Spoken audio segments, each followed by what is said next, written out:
নমস্কাৰ বন্ধুসকল, মোৰ প্ৰথমটো ব্লগলৈ আপোনালোকক স্বাগতম জনাইছোঁ। আজি মোৰ লগত আছে শুভাংগিনী, মোৰ ভাগিন। গতিকে আজি আমি এটা বিশেষ ঠাইলৈ গৈ আছোঁ।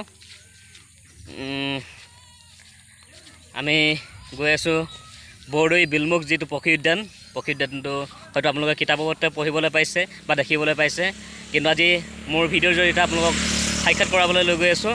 গতিকে ভিডিঅ'টো স্কিপ নকৰাকৈ শেষলৈকৈ চাই থাকক। মই কি দেখাওঁ, ক'লৈ গৈ আছোঁ, গতিকে চাই থাকক ভিডিঅ'টো।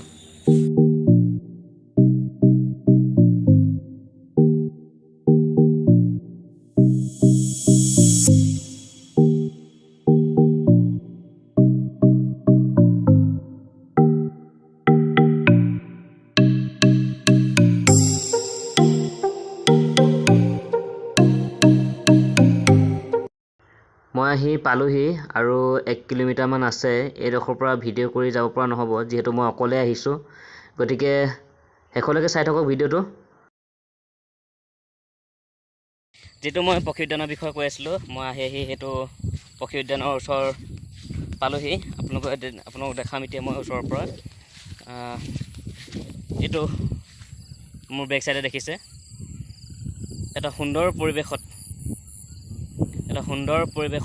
এটা পক্ষী উদ্যান, যিটো আপোনালোকে কিতাপে পত্ৰে পঢ়িবলৈ বা দেখিবলৈ পাইছে। আজি মই মোৰ ভিডিঅ'ৰ জৰিয়তে আপোনালোকক দেখাবলৈ বিচাৰিছোঁ। গতিকে এইটো পক্ষী উদ্যান, যিটো বিলমুখ পক্ষী উদ্যান বুলি নামকৰণ কৰা হৈছিলে। বহু বছৰ দিন এনেদৰে পৰি আছে। এতিয়ালৈকে এই পক্ষী উদ্যানটো কোনো পক্ষীৰ সংৰক্ষণৰ বাবে কোনো ব্যৱস্থা চৰকাৰে হাতত লোৱা নাই। গতিকে খুব দুখ লগা বিষয় এই যে বহু বছৰ দিন ধৰি এনেকৈ পৰি আছে এই পক্ষী উদ্যানটো।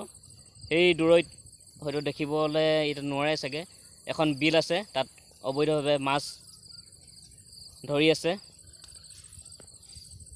ইয়াত উজানৰ টাইমত মাছ ধৰা হয়।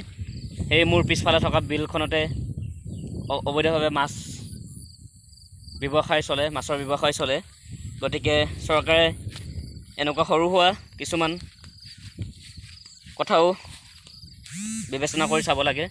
এনেদৰে জহি খহি যাবলৈ দিব নালাগে, যিহেতু এইটো আমাৰ নিজৰে সম্পদ। ইয়াত কোনো এতিয়া পক্ষী দেখিবলৈ পোৱা নাযায়। কিন্তু আজি দুখ লগা বিষয় যে ইয়াতে যি মৎস্য দেখা পাওঁ, সেয়াও দুষ্ট চক্ৰই অবৈধভাৱে কোনো সময় নাচাই ইয়াতে উজানৰ টাইমতো মাছ ধৰে, যিহেতু উজানৰ টাইমত মাছৰ পেটত কণী থাকে। গতিকে সেই মাছ ধৰাটো খুবেই বেয়া কথা। গতিকে এইখিনিৰ ওপৰত চৰকাৰে ব্যৱস্থা ল'ব লাগে। গতিকে আজি বৰ বিশেষ নকওঁ, এইটোৱে আপোনালোকক সেইটো পক্ষী উদ্যান মই আপোনালোকক ভালদৰে দেখাই দিম।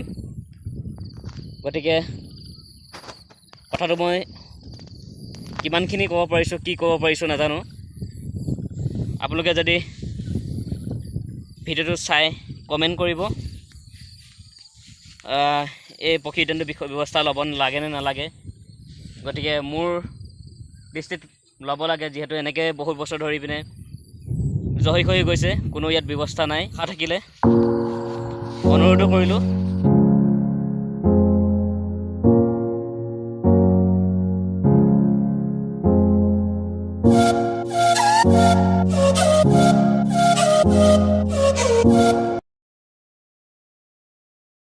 ভিডিঅ'টো বৰ বেছি দীঘলীয়া নকৰোঁ, ইমানতে সমাপ্ত কৰিছোঁ।